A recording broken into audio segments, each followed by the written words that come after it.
Welcome, everyone. My name is Gabby Custers. I'm going to be your host today for our podcast, Talking Insights. Today, we're going to be focusing on our upcoming event, the Art Insights of Innovation Conference in Chicago, being held on the 14th until the 16th of June. In today's episode, we'll be speaking with Daniel Burkell. He's Senior Vice President of Research at the Palmerston Group. He has a wealth of experience in integrating AI into market research, and he's here to share his insights and some applications that he might be covering in his session in Chicago. Welcome, Daniel. Welcome. Thank you so much, Gabby. It's good to see you again. Yes. Well, for those of you who don't know, I actually met Daniel at my first ever conference in Canada, and he came over to help me do some TikTok for the market researchers. It was quite fun times, and he will be doing the same, obviously, in Chicago. But that's not the reason why I brought him here today. Daniel, let's talk about what you will be covering and what participants should expect from the topics and your session at the conference. Fantastic. So I'm thrilled to be coming to Chicago. This is an event I've been looking forward to for quite a while. What I love about this event, it's a good size, it's a great place, and it's really it's going to be a community of people all excited to learn and to kind of put their own efforts and their own personalities and their own backgrounds into the mix. And so my session, my topic, my thing in Chicago is going to be a mixing pot of a whole bunch of different elements all around the topic of AI. I know every single conference you've gone to in the last year has AI, every single topic. But there's a big difference here. And I think the big difference is I'm not a computer guy. I'm not trying to sell anything. I'm not I have no platform to hype up. I have no vested interest in any external cause around AI. And I'm also very well aware of the buzz of AI, both the hype and the legitimate uses of it. But the difference is I'm a researcher at my core. I'm a quali. I run groups, I run sessions, I run a business that does market research. And we've incorporated AI into so much of what we do, both on the front end and on the back end, that has made our life easier. And so what I want to do in Chicago is talk about commercially available tools. I'm not trying to sell anything. Again, I'm not trying to hype a platform up. Things that you can use, how to separate the noise and the madness and really pull out elements that you can use in your own business. And that's the piece that I think is different about this. It is going to be interactive. It's going to be, it's a hands-on experience. And I want to talk with respondents, not to them. That's really good to hear, especially because last month you held an academy session on this topic as well, which, by the way, broke records here at Esomar. But you also mentioned that because you're a quali, you have a different way of thinking and seeing things, which I understand can be very interesting, especially coming from talking about such a technical topic as AI. Let's talk about specific applications of AI in qualitative research. Can you talk to me about how to use AI tools to enrich this particular area? So I think the real element that everyone misses is that AI is not a replacement, and it's not something you can use to change your process. I think you walk into research the exact same way you always did, even back 5 years ago before AI was a thing, 10 years ago, let's say. But what AI can do is it can take the elements that you're not good at and make you quite competent at them. For example, graphics. I'm not good at graphics. I can't draw a picture for my life. I can use many of the tools to make presentation deliverables look much better. That's a really simple example, right? But in quality research, some of the amazing superpower tools that AI offers, for example, around the area of projective techniques. There was one tool in specific that we were using. When you run a focus group and you have everyone, they used to make collages, or they used to, cut up magazines. There was a tool that allowed people on their phones to draw a picture. And so we used that, and that was an incredible way of getting user input, getting input from respondents without having to use a third-party borrowed source like a magazine or a picture deck, right? That's, I think, one example of where AI really took something we were already doing and made it better and made it much more easy for the participant, useful for the clients, and interesting for us as researchers. What about the intersection of AI and market research? You talked about some tools, but if we're looking, for example, to the next 5 years, I know that generative AI really became a huge thing, but if you look at the future, what are some projections and predictions that you have? I don't think it's my place to tell you the future. The future is going to happen whether we like it or not. But what I do think is the genie's out of the box, right? AI is not going to go away. I think what's going to happen very clearly is that just like back in the year 1995, you would talk about an internet business, or the word internet was always like the lead line in all presentations. The internet is coming. And then suddenly the word internet disappeared because it just became terra firma. And I think AI, right now we're all talking AI this, AI that. AI is integrated in so much of what we do now, but it is going to be integrated in so much of what we are going to be doing, right? And so I think the word AI is going to disappear. We're not going to be talking about it's an AI use of qualitative research or quantitative research. It's just going to be something that happens, like running water. I don't talk in my house about the plumbing. It just is there. I just know it's there. So I think that that's going to be one of the things that really takes hold. But I think if you don't know AI, let me rephrase that. If you aren't experienced, if you haven't tried out, if you haven't explored both good and bad and seen what's possible now, it will be very difficult as things go on to catch up because it's such a fast moving field. For example, in Chicago's right now, it's the end of May when we're recording this. And we're doing Chicago in 3 weeks, give or take? 25 days. 25 days. So in 25 days, I guarantee you there will be one or two more tools in my toolbox that don't exist right now when I'm recording this. And I think one of the most interesting things about AI is that it's this explorative space where so many companies are playing with potentials, and the speed of innovation is so fast that it's not about learning everything and walking away. It's about just being able to feel that you're caught up to this incredibly speeding train. Mm-hmm. And that's what I want my session to do. That's what I want this topic to be about. I want to make it so that people from the research space, people like me, can walk out feeling competent and confident that they can at least interpret what's around them and potentially utilize tools that will help them do the work they're doing, whether or not it's in the qual space. I work in qual, but for quant, for data, for analytics, for any of the myriad of professions we have within research. I think it will help us in some way, even in your role, Gabby. Right. I already see it, Daniel. To be honest, I already see it. It really, the way that I market today has been so much easier than the way that I used to market 5-10 years ago. And even to, of course, I still have to do a lot of the thinking. I have to do most of the thinking, but monotonous work that was time consuming and sometimes even things that I don't even think of. And I just, as a joke, I put on ChatGPT, help me come up with something.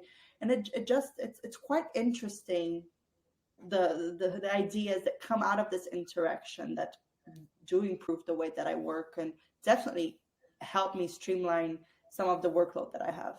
100%. And I think it's a double-edged sword. So AI is both so easy and so rich, and it gives you back this wealth of information, but not all of it helps you necessarily. And because it looks so slick, it's often very easy to get distorted from what your purpose is. So I want to walk into this topic and walk into this session with my researcher hat on, not I get wowed by technology, cool. But I want to really let the researcher inside me and the researcher inside the people in the room to hold court and say, hey, this is useful, or hey, this is not useful.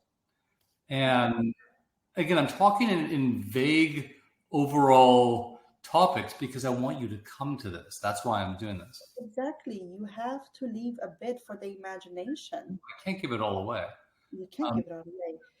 But it's sure to say that the participants will be walking out with AI tools and AI methodologies that they'll be able to implement in their everyday job.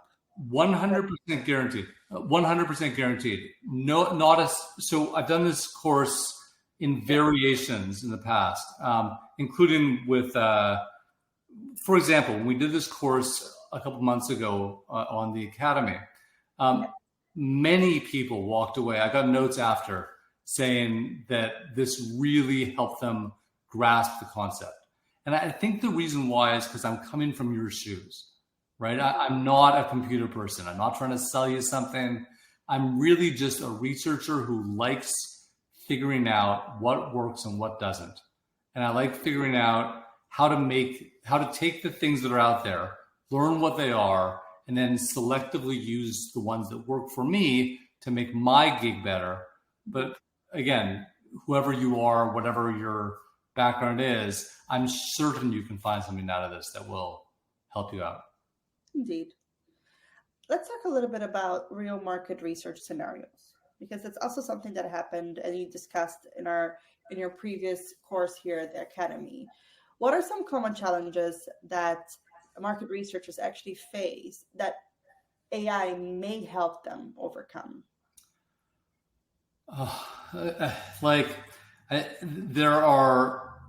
So one of the challenges I think in the qualitative space, for example, is ensuring that things stay human and that we're not just using these incredibly powerful tools to make things up, like to hallucinate and make up content that is not true, but also that doesn't connect in the right way with the right people. And so I think ensuring humanity is a real market research challenge. Obviously, on the functional side, safety and security come up consistently as being concerns around AI. How do you play in a closed sandbox? How do you, I say play because it's my language, but how do you ensure that the information that you're feeding in is not being read by someone else, right? Mm-hmm. And it's not just, I think that when we think of AI, we often think ChatGPT and typing in to a chatbot. That field has gotten so big. Most of the AI tools that we use now are in the video space or in the audio space or in the visual space. The just typing answers back and forth really seems to be 6 months ago.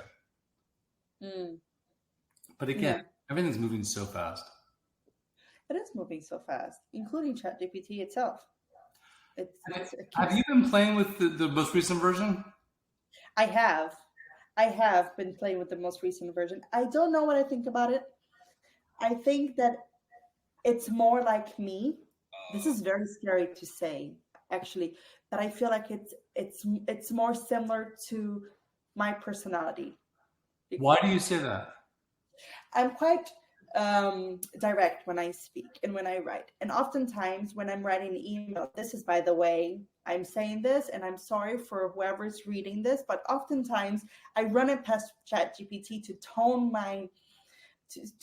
down my directness so that I am more of a pleasing person. And with a new version, I realized that when it does tone it down, it still sounds very similar to the real me. So it's kind of learning I feel like it's learning who I am, and it's speaking like I'm speaking. So there's a new function now where it actually incorporates the history of all your conversations beforehand. So it does know who you are.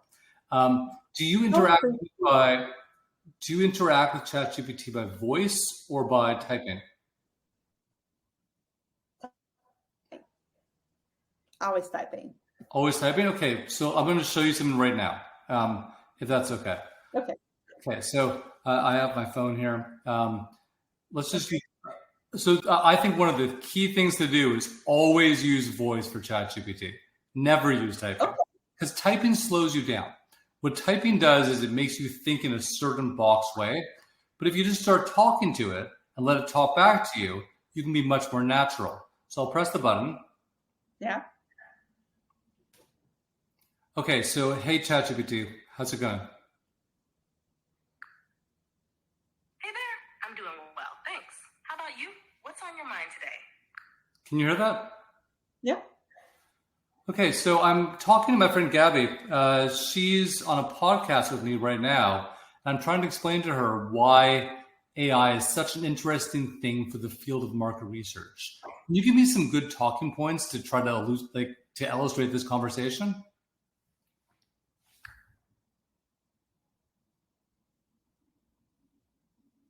Sure, I'd be happy to help. Here are some talking points you can use to explain why AI is fascinating for market research. First, AI can process and analyze vast amounts of data quickly. This means researchers can get insights faster than ever before. Second, AI can identify patterns and trends that might be missed by humans, offering deeper and more accurate insights into consumer behavior. Additionally, AI can help with predictive analytics, allowing companies to anticipate market trends and consumer needs more effectively. Furthermore, AI tools like natural language processing can analyze qualitative data from surveys, social media, and customer reviews, providing valuable insights into consumer sentiment and preferences.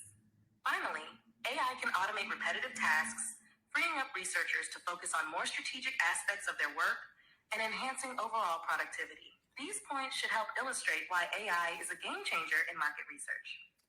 Honestly, that's great. But what you're doing is you're giving me really, really basic speaking points. I want you to go deeper. I want you to give me 3 things that I can say to make people who are listening to this podcast want to go to a presentation that I'm giving on this topic.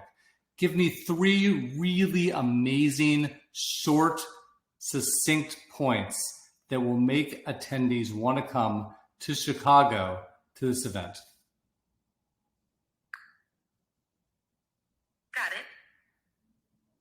Here are 3 compelling points to entice your audience. First, AI can unlock hidden consumer insights by analyzing unstructured data from social media, reviews, and other digital interactions, providing a 360-degree view of consumer behavior that traditional methods can't achieve. Second, AI-driven predictive analytics can forecast future trends with unprecedented accuracy, allowing businesses to stay ahead of the curve and make proactive data-driven decisions. Third, at the presentation in Chicago, you'll see live demonstrations of cutting-edge AI tools in action, showing how they can transform raw data into actionable strategies, providing a competitive edge in the market. These points should captivate your... Okay, I'm going to stop doing that. But you can see that when you talk to it straight and you use your own language, it eventually starts learning what you're trying to get across. Mm-hmm. This is the most powerful technology that's ever been created, in my opinion. And it doesn't, once you start using it in a natural way, it actually is very useful. But again, we're just teasing around a topic, but I think you can never let just the first answer go. You always have to repeat and say, no, go deeper. No, give me more. No, give me an insight that I'm not going to understand.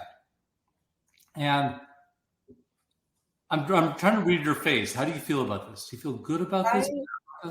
I am so excited by what just happened. This live showing me exactly what you're going to be talking about. I loved how we integrated ChatGPT into this, and I love how you taught me how to talk to ChatGPT because I've never done it before. I must do it. Love it. We've got a lot to talk about. Yes, we do. And I actually had more questions, but I feel like this is a perfect ending to this podcast. ChatGPT just sold your whole session to our audience at the moment. Hey, so I'm looking forward to seeing you. I'm looking forward to seeing whoever's listening to this. And it's going to be a blast in Chicago. It is going to be a blast. Daniel, thank you so much for joining me today. I'm really excited to come by and watch you do this in real life. And again, our Chicago event, Art and Science of Innovation, is happening on the 16th until the 18th of June. The rates will go up after this Friday, so make sure to grab your passes if you haven't done so. If you are a client, you are eligible for 50% discount to also join our event for the Client Summit happening on the 14th of June, also in Chicago. Thank you so much, Daniel. Really appreciate this, and I will see you in Chicago. See you soon. Thanks.